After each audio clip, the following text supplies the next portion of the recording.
प्रताप तुम्हारा। चार युग तो सब जानते हैं, सतयुग, त्रेता, द्वापर और कलयुग। अच्छा, चारों युगों में से किसी देव का प्रताप प्रभाव सतयुग में ज्यादा होता है। भगवान का नारायण रूप, भगवान का श्री हरि रूप सतयुग में ज्यादा कथाओं में भगवान के हरि रूप की चर्चा ज्यादा है। तो किसी का प्रभाव सतयुग में ज्यादा है, किसी का त्रेता में ज्यादा है। त्रेता में राम जी का प्रभाव अद्भुत है, द्वापर में भगवान श्री कृष्ण का प्रभाव अद्भुत है, और कलयुग में कहा महाराज, कलयुग में कलौ चंडी विनायक हो। कलयुग में चंडी का प्रभाव अत्यधिक है, लेकिन हनुमान जी महाराज का प्रभाव चारों युगों में बराबर है। चारों युग प्रताप तुम्हारा। अब आप एक बात सोच सकते हो कि महाराज एक बात बताओ, सतयुग में तो हनुमान जी थे ही नहीं। जब सतयुग में हनुमान जी नहीं थे तो हनुमान जी का प्रताप कैसे हो गया?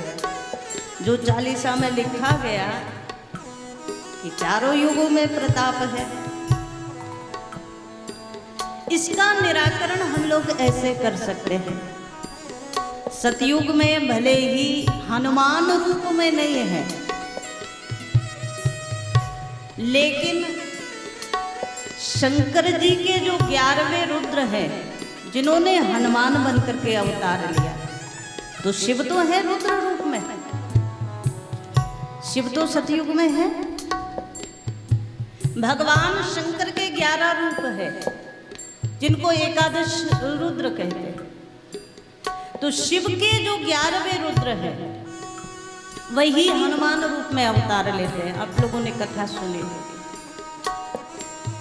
हमारे यहाँ जब हनुमान चालीसा हम लोग करते हैं तो हनुमान चालीसा में भी एक पंक्ति आती है ना, कौन सी?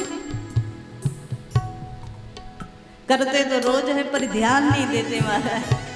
शंकर सुवन केसरी नंदन, तेज प्रताप महाजगवंदन।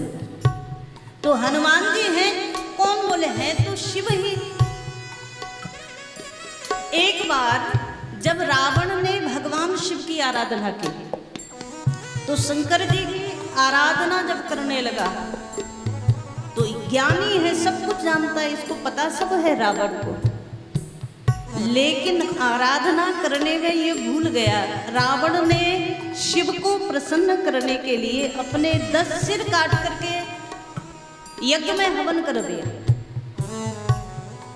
और उसके बदले आपको पता है कि शंकर जी ने उसको वरदान दिया। तो शंकर जी के वरदान से वो 10 सिर हजारों सिर हो गए। और इसीलिए कथा आती है लंका कांड में कि जब जब राम जी इसका सिर काटते हैं तब तब नवीन हो जाता है, नया हो जाता है। लेकिन यहाँ एक गड़बड़ हो गई। रावण ने 10 सिरों की भेंट चढ़ाकर, हम जब ये कथा पढ़ते हैं, सुनते हैं, तो कई बार हमें लगता है कि आपको भी लगता होगा कि रावण से बड़ा भक्त कौन होगा, और विशेषकर शंकर जी का भक्त। हम लोग शिव जी की पूजा के लिए जाते हैं तो क्या लेकर जाते हैं? जब शिव की आराधना करने चलते हैं तो क्या लेकर जाते हैं? कोई पुष्प लेकर चला जाएगा, कोई जल लेकर चला जाएगा, कोई फल लेकर चला जाएगा, कोई बेलपत्री लेकर चला जाएगा, कोई पंचामृत से स्नान करा देगा। और क्या चढ़ाते हो? भांग धतूरा चढ़ा देते हो। पर क्या कभी ऐसा हुआ है कि अपना सिर ही उतार कर चढ़ा दो? ऐसा कभी हुआ? कहा महाराज, वो तो केवल रावण कर सकता है, हम लोग तो नहीं कर सकते ना। रावण यदि उसकी भक्ति देखो तो आपको लगेगा कितना बड़ा भक्त है, अपना सिर ही चढ़ा देता है शंकर जी को।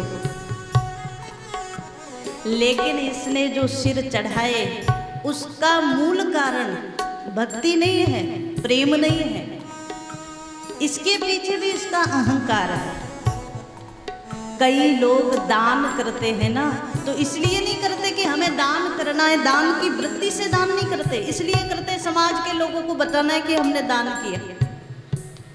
कई लोग ऐसे हैं, सेवा करते हैं तो इसलिए नहीं कि हमारा भाव सेवा का है, इसलिए करते हैं कि 4 लोगों के सामने कह सकें हमने सेवा की। और आजकल तो मोबाइल सबके हाथ में आ गया है ना।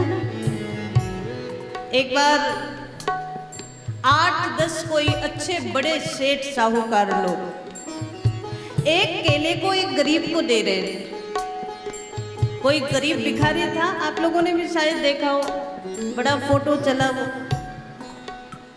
तो एक केले में 12 लोग हाथ लगाए थे और फोटो खिंचवा के उसको डाला कि देखो हमने दान किया। और ये प्रवृत्ति हमारी आपकी सबकी है, किसी एक व्यक्ति की नहीं।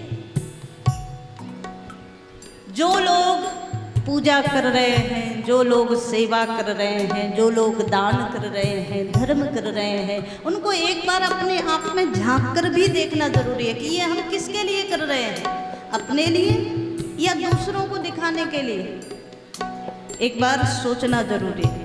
तो रावण जब अपना सिर चढ़ाता है काट करके भगवान शंकर को, तो इसके पीछे इसका कोई प्रेम नहीं है। रावण का भाव है कि दुनिया वालों को ये दिखाऊं कि मैं सबसे बड़ा शंकर का भक्त हूं, इसलिए करता है।